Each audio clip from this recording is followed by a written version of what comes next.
Hello, listeners. My name is Charles Scott. The program is called Can We Talk? And I'm here with my son, Charles Scott Jr. How you guys doing tonight? Today is a hot day out there. Very hot. Scorcher out there, right? I believe in, I can't say I think I believe it, I believe in global warming. Yeah, right. So, it's got to be a fact. The housing market has gotten hot and the earth has gotten hot and everything is heating up. So we're here to give you some information about what's happening in the housing industry and also what's happening as far as the economy. Yes. And give you some tips that may help you in your day-to-day buying, planning, yes, home buying, whatever it may be, or home selling. Again, my name is Charles Scott. I'm the broker for Tri-State Realty. We've been in business for over 37 years. And my son, he's also a broker. Yes, for 15 years. For 15 years. Yes. So we've been around for a while, combined total 50 years of experience here. Yes, yes, a lot of experience. We can help the people and help That's them it. move forward, whether they're renting, whether they're purchasing, any aspect of real estate, and also business in general. And it doesn't cost you any money to call us to get any information and not at all. Find out some of the things that we've experienced and different situations that we've been through. Yes. Now, I was going to say, what we saw in the last couple weeks, I see in the news right now the trend is people are seeing that, CNN and CNBC are saying the real estate market is slowing down, cooling off. Well, the thing is, although it is cooling off, I'll say when you get down to the numbers of it, let's say a house was up, let's say 30%, over the average price. Maybe we're down 10%. So we're still above 20%. We're still up. I would say the market is still very, very hot, as they will say, because you list a house, may take an extra 15 to 20 days to sell, but the fact is selling within 2 months is still more progressive than the average market we're used to. Right. Not only that, one of the terms in real estate is all real estate is local. So what's happening in one area doesn't mean that it's happening in another area. Yes. You may have a relative that lives in another state 1,000 miles away and they're giving you advice as to what's happening in that area. That doesn't mean it's happening here. Very true. In some cases, if you look at a city, prices on one side of the city are completely different from the other side of the city. Yes. So it's all different. And when you look at some of these national websites like Zillow, Realtor.com, they go on what they call the algorithms, or they put all this information into a computer and they come up with an average price. Yes. So that computer doesn't know anything about the neighborhood or the area. So if you, for example, I was going to say, we just saw today on Zillow. Zillow gave us a rent estimate for a house we saw, in Waterbury. We're like, no, you can get more for that. So it's based off of algorithms. It's a man-made robot that gives these prices. That's what we tell people. Take Zillow with a grain of salt. I mean, it's somewhat accurate, but always consult a realtor. Give us a call. We'll look more deeper into that particular property and find out the true aspects of it. Actually, we work with the multiple listing service. Exactly. And now the multiple listing service, that's like what they call it, real time. In other words, a lot of people out there may not understand, where does the real estate agent get their listings from? We want to today sort of give you an idea and explain to you how that works. Exactly. When you look at, let's say for example, you want to look up a property and you're out there in the general audience, you may look up a site called Zillow. That's the most well-known. Everybody knows about Zillow. Everybody knows Zillow. There's Realtor.com. Yes. There's Trulia. Redfin. Redfin. There's several websites out there. Those are not real estate companies. People get them mistaken for a real estate company. What they are is marketing companies. They are marketing companies. You and I could start one of those, and we could just go ahead and say, and get a computer and program the computer to look up sales and put information in there, and we would program the computer to let us know about all of the sales that were closed properties, where property was actually sold.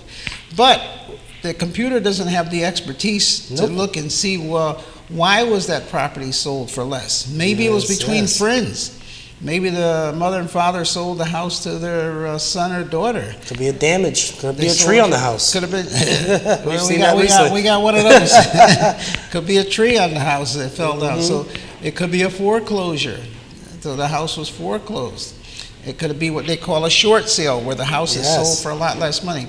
So those kinds of properties can be sold for a lot less money So the computer can pick that up, and the computer will automatically downplay all of the other properties. Yes. So you're not getting a real, true, accurate reading of what the property is selling for. What people don't realize, when you look on Zillow, whether it be your phone or computer, scroll always, I think they hide this on purpose. At the very bottom, it tells you when they update that listing. And sometimes you'll see, for example, today, August 8th, it may say updated August 7th at 5 p.m. You're not getting the most accurate information. The house could be under deposit. The house could have been taken off the market. There could have been a price change. The fact is, when you look at a house on Zillow, remember, you're looking at past information. Right. Make sure you consult a realtor for the most real-time information. So what we do is we use information from the multiple listing service. Now, the multiple listing service, that's I guess is a company or an agency that compiles all of the properties, what's for sale, what's sold, the rents, everything, all this information, and all of the real estate agents subscribe to it. We pay a fee. Yes, we do. I think the fee is somewhere it's over $1,000 a year. Yes. That we have to pay to be able to go in and look at this multiple listing service. And their information has to be accurate. Has to be. So it changes almost every hour on the hour. Or matter of fact, it's instantly. It's instant, right? If we go in and we list the property and we go ahead and we put in the information, right away, we can check it 2 minutes later and the information is right there. Exactly. So our information is up to date.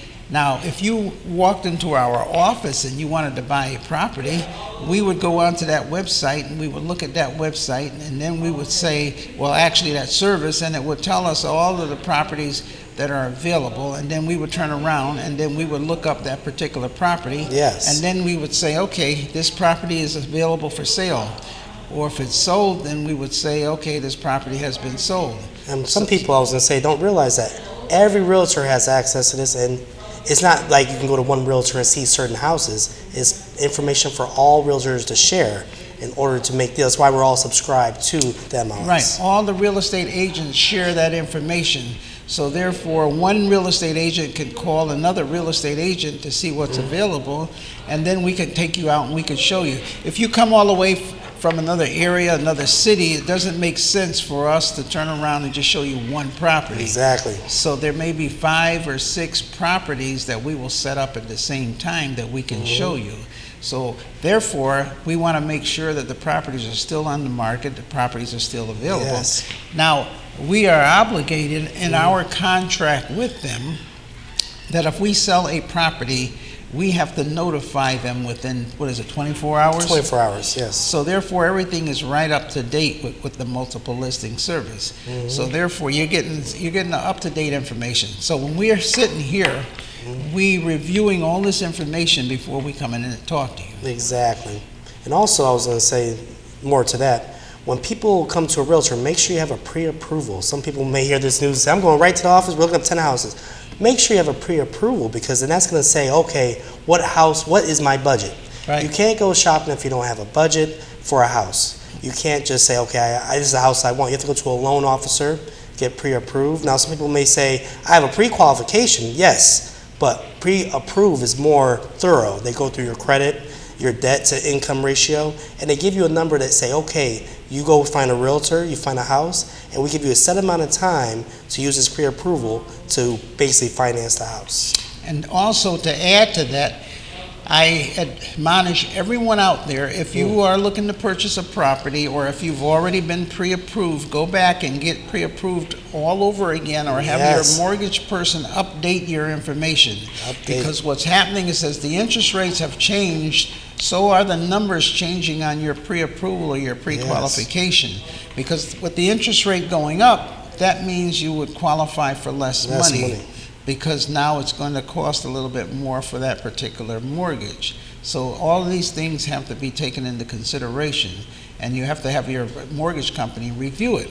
I have a situation recently that just happened today to give you an idea as to how the mortgages work. Had a person who was buying a condo, and was pre-approved for the condo, and everything was all set to go, put an offer in, and she put an offer in. We are the listing agents, we have the property for sale. Yes. Then all of a sudden we get the call from the mortgage person. This person no longer qualifies for that mortgage program. Nope. And so remember, when you get pre-approved and you put an offer in, the seller is looking at different situations. So therefore, if anything may change, and things have happened in the past with other types of situations, in this particular case, you know, this property was out of town. And so therefore, it's something that can be corrected, because the person actually has to either put more money down or whatever it may be. And a single family house, this also happens, because with a single family house, what happens is that they base it on what they call debt to income ratios. Yes. With a debt to income ratio, I always admonish people, do not go out and spend any money. No. Do not go out and buy a new car. What do we hear sometimes? Oh, we're buying the furniture. You haven't bought the house yet. No. Don't finance the furniture. And don't fall for the trap from the what do you call it, the furniture company. Oh, yes. No payments for Well, 12 months, Yeah. next year.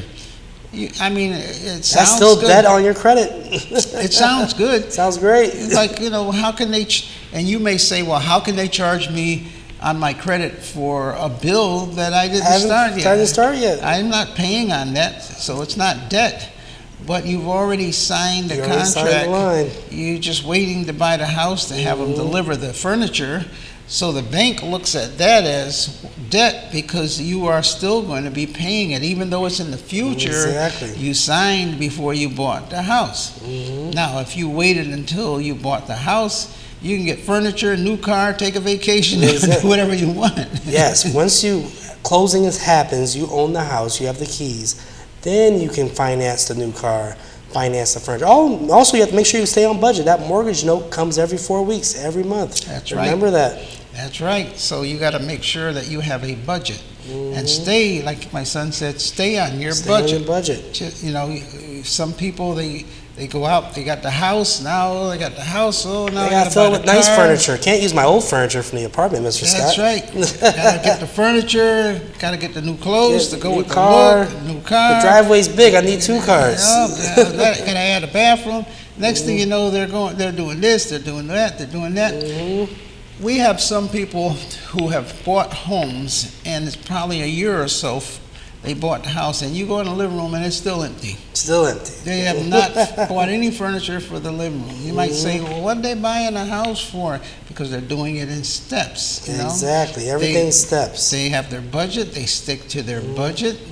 They might have a bedroom that's extra guest room. It's empty. There's nothing there, because what they're doing is they're pacing themselves. And remember, if they watched our other episodes, let's say they bought the house, they may have gotten a good deal. They bought a house that needed some work. Right. So when you buy a house that needs some work, you don't just fill it with new furniture. You want to complete the work. You may move in and say, okay, I want to redo the bathroom this month, next month do the kitchen. And when the house, let's say a year and a half after you purchase the house, then you start buying the furniture, the new furniture, and making it look real nice on the outside. Exactly. Speaking of furniture, I had a situation recently that happened. When you're buying a house, you got to think outside of the box. You got to figure. See, in order for you to get a good deal, you've got to be able to say to yourself, well, what can I do to improve this property to make it worth more money? Or what can I do to buy something that maybe somebody else saw a negative in, but I can see a positive in? I had a client, and the house was perfect, everything she wanted, and she got all the way up to the 3rd level. It's a single family house, but it's a bonus anyway. Just have the level upstairs was finished. And that in itself is a bonus, because most of those levels are not finished. And she was trying to figure out, well, you know, it's a big family, you know, what can I do?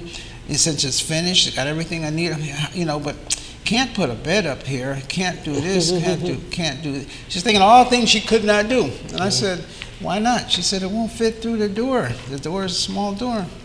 And I said, well, look at it this way.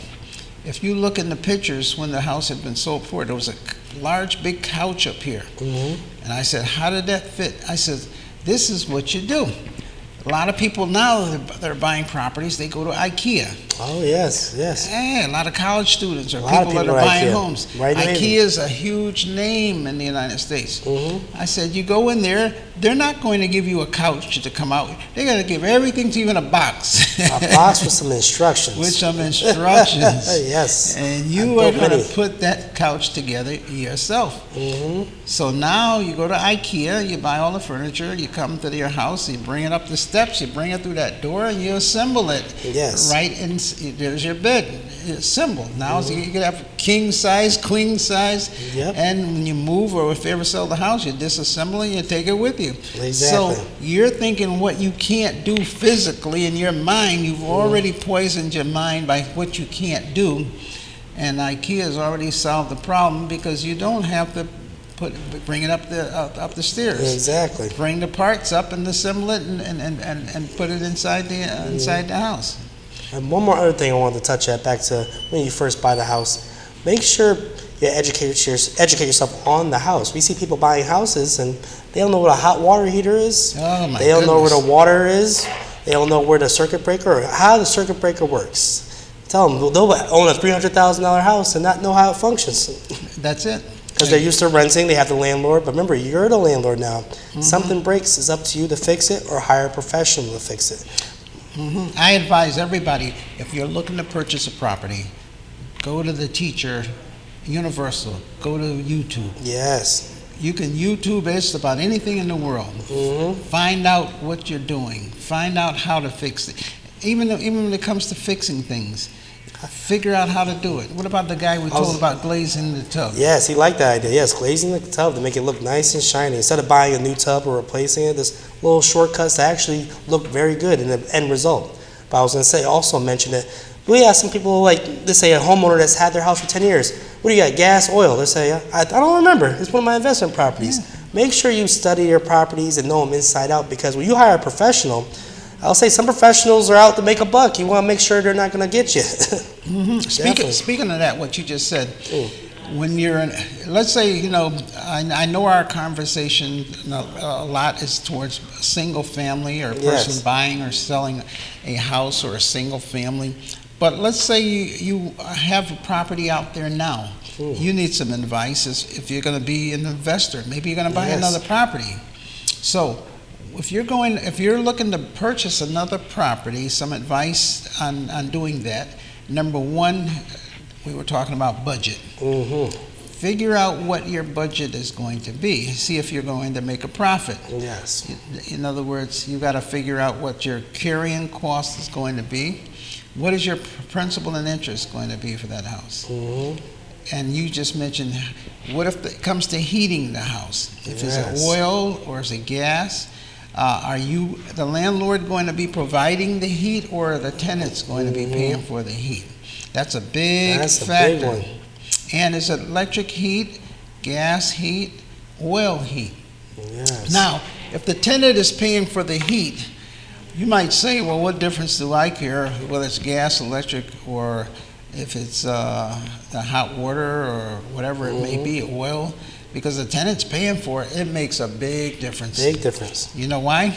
Because you've got to make it easy for the tenant to be able to have money left over to pay you. Mm-hmm. Suppose you got a Yes. multifamily and it's electric heat, and the electric Ooh. heat, say your rent That's is expensive. $1,200 a month and the electric heat is $800 a month. It can be. Yes, I've seen bills like that. Mm-hmm. And now you're there holding your hand out for the rent, and they've got children and they've got electric heat. Well, they're not going to be freezing just to pay the rent to you. Mm-hmm. They're going to pay the heat, because the heat they need. They need that. It's immediate. They need that. So by you buying an investment property that relies on electric heat, you in essence are sort of like making it more difficult for yourself. Yes, yes. Also, I was going to say, as you talk about people who are investing, make sure you know, like we talked to Connecticut here, but make sure you know what's going on in the government and the environment. We see the lead paint articles coming out more and more. Yes. I feel like when that finally hits, a lot of landlords are going to be caught by surprise. They don't realize Connecticut's getting real strict on buildings built before 1978. Mm-hmm. Very true. You just hit on something that we need to talk a little bit about that. Yes. One of the new things coming in January of 2023, Right around the corner. right around the corner, is the state of Connecticut for children between 3 and 6. They're going to be required in school that they be tested for lead paint. For lead paint. Now, what's that mean if you are a landlord out there and you have a multi-family, 2-3 family, and you have children there, and if you have lead paint, well, let's put it this way. If the building was built before 1978, it's going to have lead paint. I'll guarantee you 99% it's got lead paint. It's impossible unless you never painted the building, or not you, but whoever owned the building. They just built the house and never painted it, just left it bare. Bare house. And you know that's not the case. You know that's not the case. Nobody built a house and just left the walls bare and didn't paint the wood or nothing. They painted them. Now, what's that mean? Well, if it was before 1978, mostly all the paint had lead in it. Yes. It made it for the coloring. That was the standard back then. Sticking to the walls. That's the way it was. Just like most gas stations sold lead gas. Yep. So now, come along 10, 15, 20, 30, 40, 50 years later, that paint is still there. Now, what happened, hopefully, in some cases, is that, you know, you painted the house maybe several times since then. So now the new paint didn't have lead paint in it. Nope.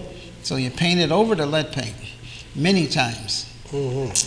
Or maybe on the outside, up in the top of near the roof or other areas of the house, it was never painted. Never painted. You know how you can go by some houses and you look up and there's just chip paint all over the place. Everywhere. It never been painted.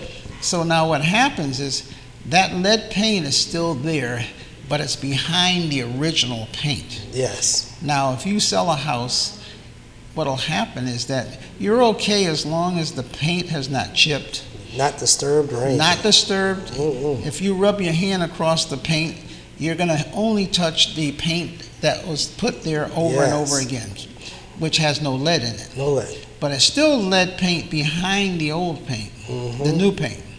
So now, what happens is if you go and you do renovation, you put in the new windows, or you tear down the wall. Well, you know how when you see the highway, you're driving along the highway and they're tearing up the highway and the jackhammers there's dust all over the place. Yes. That made me think about it just now because that's a good example. I came on the highway recently, and one of the highways locally, they're digging up the the highway. Yes. And you come through it and you got to roll up all your windows and everything. You want that dust coming in. Dust is coming all inside, all over. And why don't you want it? Because you're going to breathe that in. You're going to breathe it into your lungs. Yes. Which is the case with the children being tested at the school. Exactly. When this lead paint is disturbed, let's say you do a renovation on the house and there's lead paint there, it creates a dust and chips. And an infant, a young kid may not know what it is. And it does have, like, I think, a sweet taste to it. So they may eat a couple things of the lead. That can be poison. That is poison. They'll get lead poisoning. So say in an unfortunate event, a school tests a child, they're positive for lead paint, they're going to go to that landlord. They're going to say, who owns the house? Why is there lead paint there? That's right. And tell them how difficult it is to get lead paint out of an entire 3-family house. Oh, my God. What's required? Oh, my God. A bunch of headaches. It's more than headaches. In the past, landlords said, if you got tagged with lead paint, you might as well just hand your keys to the mortgage company. There you go. It's over. It's over with. It's over with. Because what happens is that, and here's the worst case situation. Let's say you just rented to this family, and the family has children, and now the children get tested next year, which they haven't been tested in the past. And now the child is found to have lead paint, which is a dangerous thing, and it's a bad thing, and something has to happen to make sure that the child is safe. So now they give the address of your property, they come to your property, and the child could have had that lead paint in their system for 3-4 years. That's the thing. Where they to the apartment that they came from. You have a nice apartment, and they left an apartment that was decrepit, falling apart, and you did a good job, gave them a really nice apartment. However, because now your address is where they're living, you're it. You're it. They're going to say, well, it must be your property. Exactly. Well, they'll look at the past addresses, but because you're there, they have no choice but to test your property. Exactly. And what they have is a machine. It's like an X-ray machine, and they aim that X-ray machine at the wall, that flooring. They even go outside and take dirt samples. Yes, yes. Gets in the soil also. They look into the soil. If they find any types of residue or reading that's high, you then have to eradicate the lead paint. And that involves moving every tenant out, no matter what floor, because the house has to be empty. Fumigated in so much word. What they do is they put signs up. They put signs up to warn the neighbors. You know, like it's like when you cut the grass. You know, like you fertilize your grass. Yep. You put those little flags all over your yard, and you got to warn everybody that I've got chemicals in my yard. Chemicals in the grass. Don't step on the grass. Hazardous material. Yes, yes. So now you've got lead paint in your building. You've got to put signs up notifying the neighbors and notifying everyone. You cannot do the work unless you're lead certified. It has to be licensed. Licensed. So now you hire an individual or a company that's certified. They come out. They put plastic around the house. Whole house covered. Everything. You can't leave the tenants in there while you're banging on the walls. You have to pay for the relocation costs. Tenants got to move. It's not their fault. They got to move. So you're responsible for relocating them to a safe house while you do the work. So if you got it in your wall, you can either encapsulate, which means that you can cover up the lead paint. You can. Some people on the outside put siding, any way in which it can't be touched or disturbed. There's all sorts of ways, but it's going to cost you a lot of money. Yes, yes. And here's the worst part, 99% of the time, this is not covered by insurance. Oh, no. They have an exclusion. Read your insurance policies and see what it says about lead paint. Yes. See the exclusion. We do not cover lead paint. Because even they know it's going to be expensive. They know they don't want to get involved in that. So, in other words, we gotta continue on with this. We're going to continue this because one thing is this is extremely important. Because we've been talking to the home buyers. There's a lot of investors that watch, people that own properties. Right. And we're going to make a series where we talk about what you should be knowing about what's going on now and what's gone in the past. Right. Maybe even we will have an expert licensed person come in and we'll do it. I think that'll be a good program. We can interview them because this is a new law that was signed by the governor. It was signed, I think, last week, and it takes effect January. Very, very soon. All of the investors, all the people, anyone out there that rents, you need to know this. And I can't emphasize to you the severity of this, because if something happens, it can cost you thousands and thousands and thousands of dollars, and it doesn't end. So hopefully we gave you some information today that was helpful. Again, I'm Charles Scott. I'm Charles Scott Jr. Want to close it out? Oh, yes. Like I said before, we're here to help the people. We'll give you free information. Give us a call if you have any questions, and we'll see you next week. Until next week, God bless. Amen.